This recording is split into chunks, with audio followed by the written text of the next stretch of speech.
are listening to Speak Now with Gena right here at 95.7 FM WELT. So today in the studio, I want you to help me welcome. Well, I'm going to start off by reading this flyer. Hounds and Hills, a pup prom. It's taking place April 25th from 7 to 10 p.m. right here in Fort Wayne, Indiana. Let me start off with this. Pam Tracy, who is the founder, and Rochelle Watson, who is the executive director of the Pet Food Pantry, is going to share with us, first of all, what is a pup prom, ladies? So we had donated by a sponsor at one point, almost 100 or over 100 pairs Yes. of plastic high heels, which are also dog food bowls.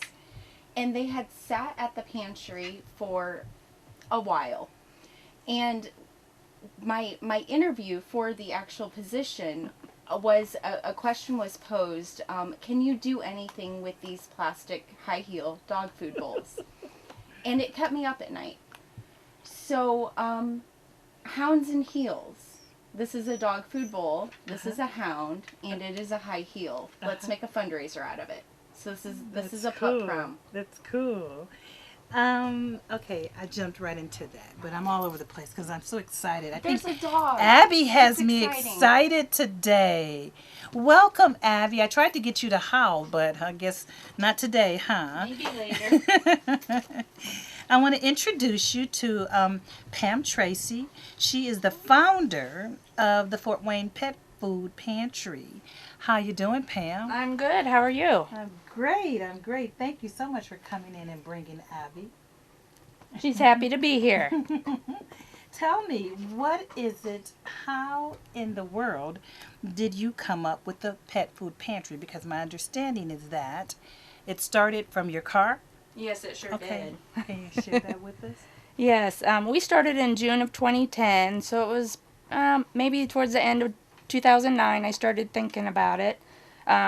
What prompted the concept was I had been getting interested in animal welfare in our town, different things going on. And I was watching the intake rates at the animal shelter and euthanasia rates, and I was really kind of surprised at what they were, but at the same time I didn't really know much about it.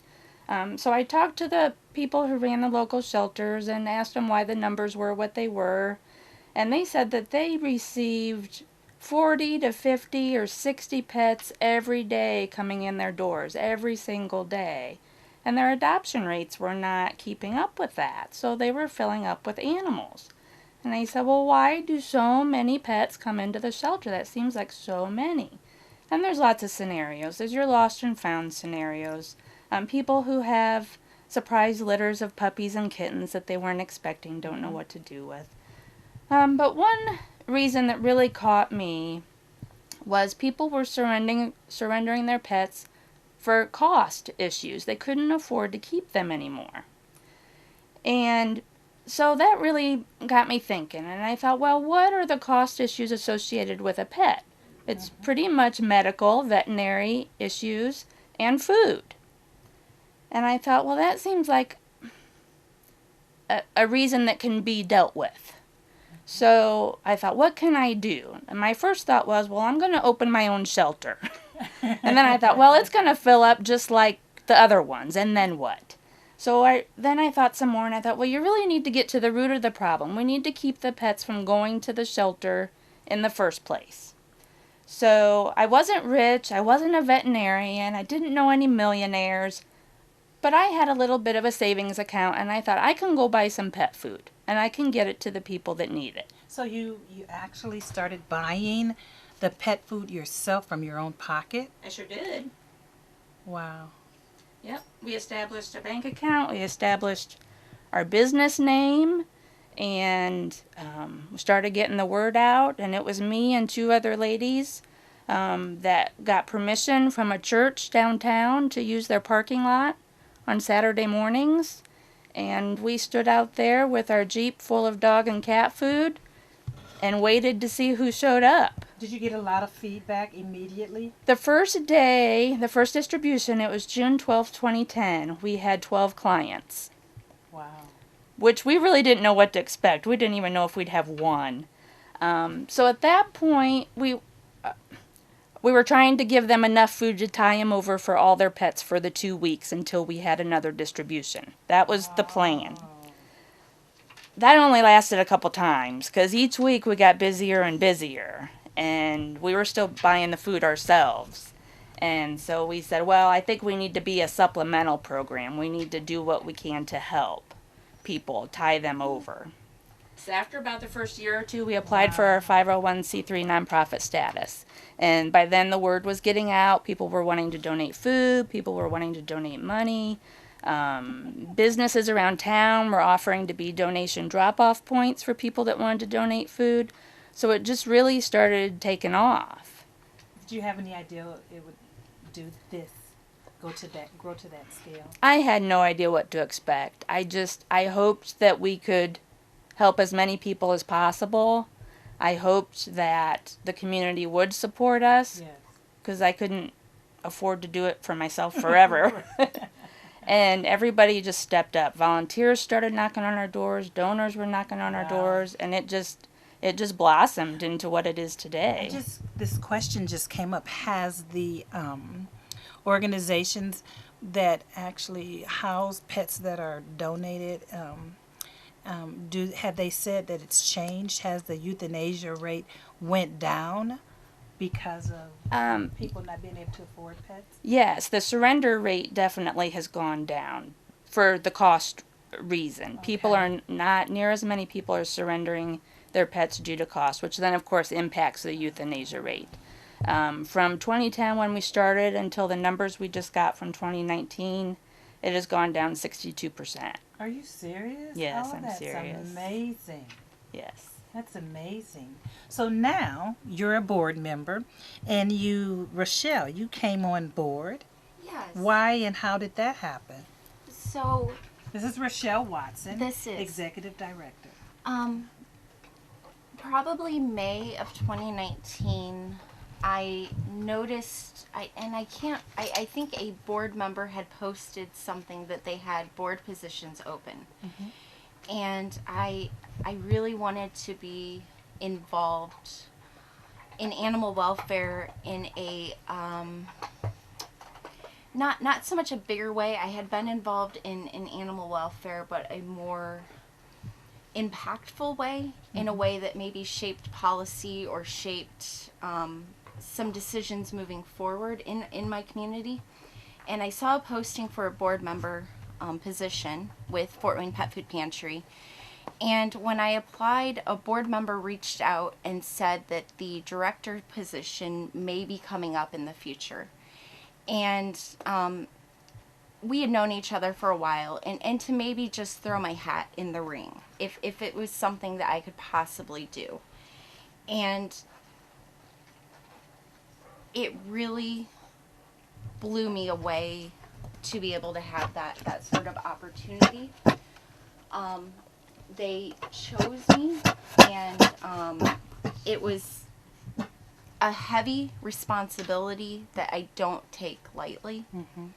So July 2019, I took over as executive director, and it's to what Pam was speaking to about the number reduction for euthanasia rates in Fort Wayne. It was such a beautiful moment for Fort Wayne. Policy was changing in the local government level. Hope for Animals had just been opened. The Pet Food Pantry had just started. It was like the perfect storm for animal welfare coming together. And again, the numbers have just dropped because of Fort Wayne's willingness to be open-minded towards social welfare programs for people's pets. Right.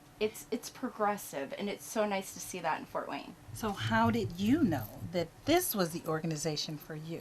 With your background and your skills, how did you know that it was the Pet Food Pantry? Sure. So I've been volunteering in animal welfare for several years, and the types of programs that I was drawn to was anything animal welfare, anything that helped the the community as a whole.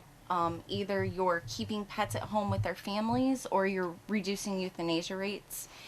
And this, again, was kind of the perfect thing that just was presented right in front of me. Okay. And I just felt drawn to it. Okay.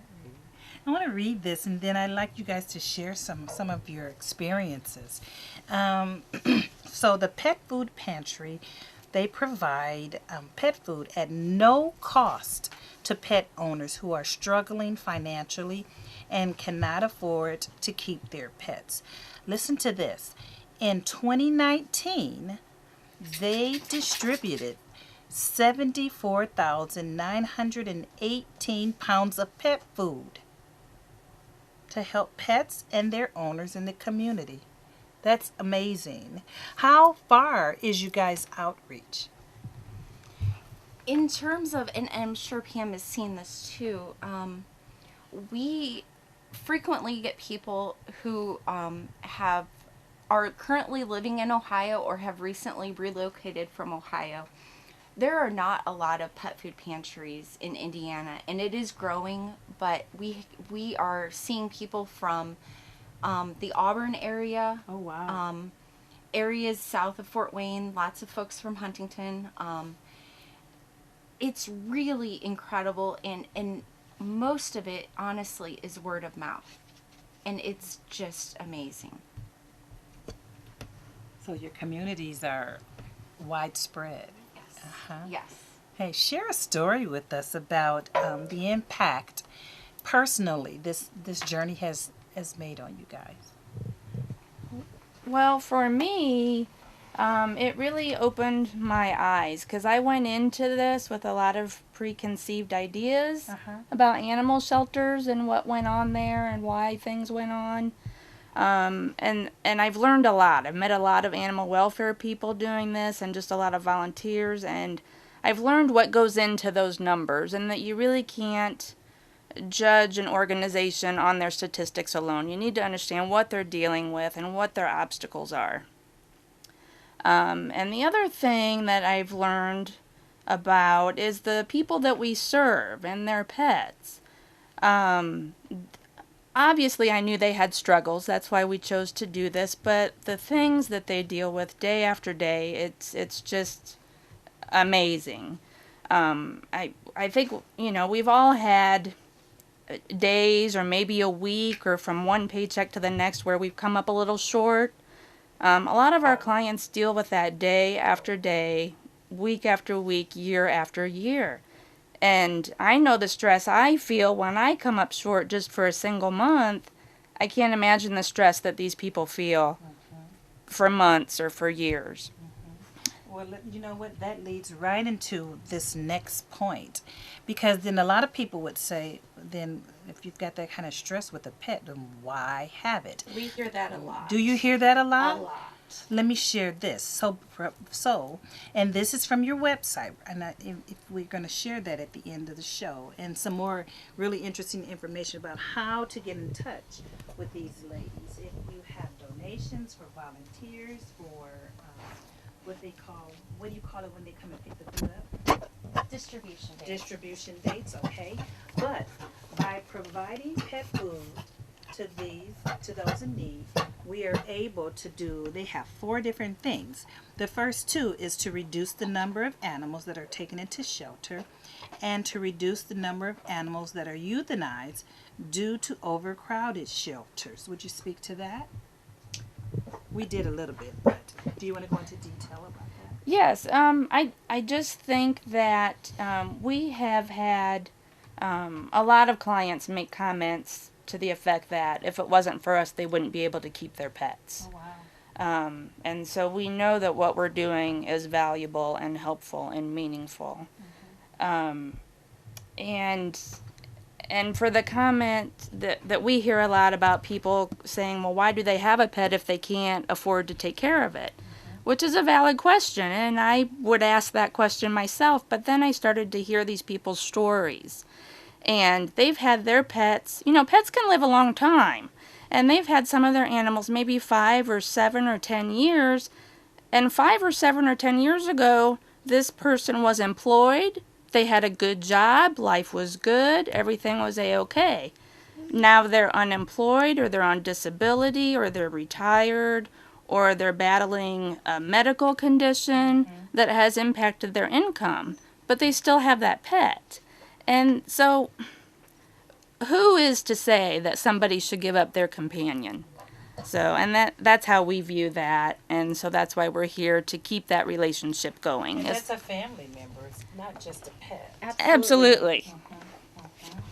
And so the second 2 points are from the website, by providing pet food to those in need, we're able to do these 2 things: to preserve the loving relationship that pet owners have with their pets, and to relieve people of the emotional stress for not being able to provide for their pets.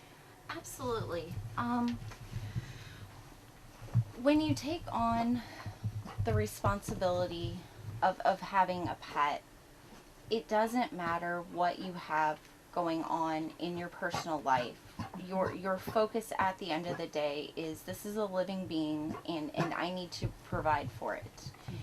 And if we assist our clients to be able to provide for their own pets, that means that they can take home a little bit of pride and self-esteem in being able to do that. So we're not adding to another governmental assistance program that kind of pushes you down or beats you down a little bit. We are lifting people up, and we are really providing a sense of security, not that it's a total fix, and not that it's just a Band-Aid, but giving people the tools to feel better about their own situation. Because have you met very many people that their pets are their only connection to the world? Absolutely. I volunteer for a few organizations, and I work with some people that are shut-ins, and the social welfare programs specifically for pets, not even human social welfare programs, but the ones for pets, are giving them their only kind of insight into the outside world. And thankfully, we do have these progressive programs like the Pet Food Pantry and Animal Care and Control doing more help in the community. The SPCA is reaching out and doing a lot of work in the community. And thankfully, we've shifted our mindset as a community to be more inclusive. That you matter, your pet matters. We're welcoming. And I think when the world kind of beats you down, it's nice to see a smiling face and an outreached hand. And how did you guys come up then with what's going on now? Let's talk about this marvelous upcoming event that's coming up, the Hounds and Heels. Let me get it right. Hounds and Heels, a pup prom. How did this concept start, and tell us about it. So, I think we were kind of looking for a big fundraiser. Okay. Yes, we haven't really developed our own signature event yet. We keep experimenting with different things, trying to find what works, and this year we wanted to try something different again, and Rochelle came up with this idea, so since it's her idea, I'll let her elaborate on it. So, may I talk about the date and the time? Absolutely. Okay. So, Saturday, April 25th, at the Cinema Center in Fort Wayne, we are doing from 7 to 10 p.m. a pup prom. You are welcome to bring yourself, bring a guest, or bring your pet, because some of us may have had a rough experience going to our own prom. And I know I did. Yeah, so let's pick a better date this time and bring your dog, or bring your best friend, I like or that. your mom. Pick a better date. Yeah, pick a better date. You have a chance to kind of recreate that, but with a better experience. Okay. And you're helping, the dogs and cats in Fort Wayne. So, Abby will be at the prom? I think so. I think she will be. She always is up for a good night out. So, and she's a good girl, and we're kind of we're leaning towards the hope and requirement that this is a dog-friendly prom for friendly dogs. Okay. So, if you have a little fighter at home that likes to stir the pot, maybe leave them at home and just bring yourself. Yes, bring your pet. Bring the ones that are social with Yeah. social skills. Sure. That's what I've sure. heard people with pets say. Yeah. Well, they're very social. Has there been any experiences that you'd like to share with starting the Fort Wayne Pet Food Pantry or? Oh gosh, there's so many. we Pick a could couple. we could talk all day. I mean, I remember shortly after we started, a client had left a voicemail on our answering machine later that day or that evening after she had been at a distribution. And she was thanking us because she was able to get some treats for her dog. She hadn't had any treats for her dog for months. And, of course, at the time it brought me to tears to hear that. But it's little things like that that we take for granted that means so much to somebody else.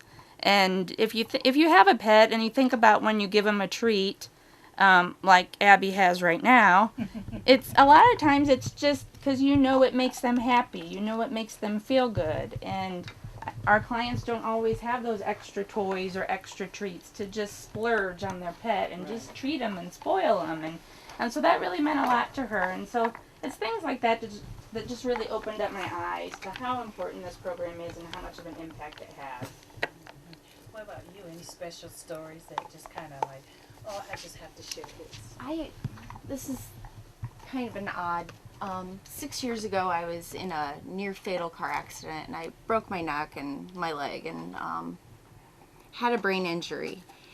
And it was getting involved in my community through specifically animal welfare, because I was out of commission for about a year, and I had a couple cats at home that were my everything. They were glued to my side. They were protective.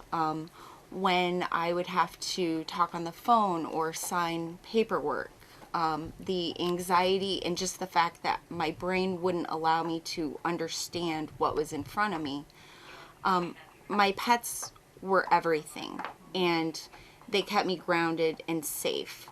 So translating that into the work, into the community that Fort Wayne Pet Food Pantry does, the stress relief and the love and the compassion and the just companionship that pets provide, none of us are in a position to say that should go away from a particular person.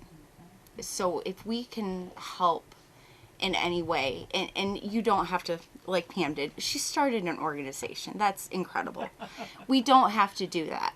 Our volunteers are everything. We're all volunteers. And our volunteers over the 10 years have put in so much work that it doesn't matter if you start an organization or you send us a check for $10 or whatever. Just be of service, be helpful, and be compassionate and empathetic, because one day to the next, you might have that really bad day that sets everything off, like Pam spoke to earlier. So, I want to share this. At the Hounds and Hills, a pup prom, there will be a silent auction, there'll be hors d'oeuvres, there'll be the photo booth, cash bar, crowning the pup queen and king. Okay, so there's lots of activities going on. I'm sure there'll be music played and Absolutely. dancing with your pets or dancing with each other. And so that sounds really cool. What is the contact information for the pet food? So if people want to contact you to come. Sure. We have an event page up on Facebook. That's FortWaynePetFoodPantry.com. And it's under our event section, Hounds and Heels. And then info@FortWaynePetFoodPantry.com is our email. I am a horrible executive director because I do not remember our phone number. Pam? 260-478-4851. Yes. Thank Well, you. you don't call yourself I very don't often. call the pantry very often, no. And the only way I know it is because it's written right here in front of me. That's okay. There you go. Okay, so final thoughts, ladies. Any final thoughts? And even for you, Miss Abby under there. Abby has been so good and She so has. adorable with her treats. She's pretty good. Yeah, this is our 10th year. So June of 2020 will be our 10-year birthday. So stay tuned to our Facebook and website pages. We'll be having another event to help celebrate that. And we're looking forward to another 10 years or more with the community's support. Hey, talk to me about, I jumped all over that, about when you pass out the food and how people who want to volunteer, what do the volunteers, what do you need with the volunteers? Sure. So we are doing a dedicated schedule this year. It used to be every other week, every other Saturday. Now we are moving for 2020 to the first and third Saturday of each month from 10 to noon at 2502 Church Street off Bluffton Road.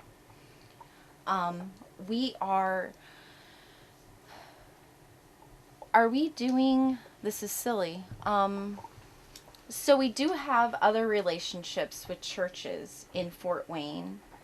So it would be Emmanuel Lutheran, and there is There's the Huntertown. Yep, location. Huntertown United Methodist Church. Yes. There's 3rd Street Church of God, which is over off of Wells Street. Wellspring. Yes, on Broadway. The Franciscan Center. They reach a lot of pet owners. Yes. Um, We almost do 2,000 pounds alone at the Franciscan Center. So I would say if you know these local groups in your own small communities within Fort Wayne, reach out to them. They have our contact info. We will absolutely help you. And if you didn't get that, you can contact the Fort Wayne Pet Food Pantry at 260-478-4851. And if you want to volunteer, email us, contact us on Facebook. We have, I feel like more volunteer opportunities monthly now for people to come and join us daytime and evening hours. What do the volunteers do? So they would pack food or they would hand out food. And depending on what your schedule allows for, we have Monday evenings and we also have Saturday mornings. And it's totally your comfort. If you want to deal with the public, that's fine. If you want to put in some headphones and tuck yourself in the back and listen to music and pack food for us, both are equally as important.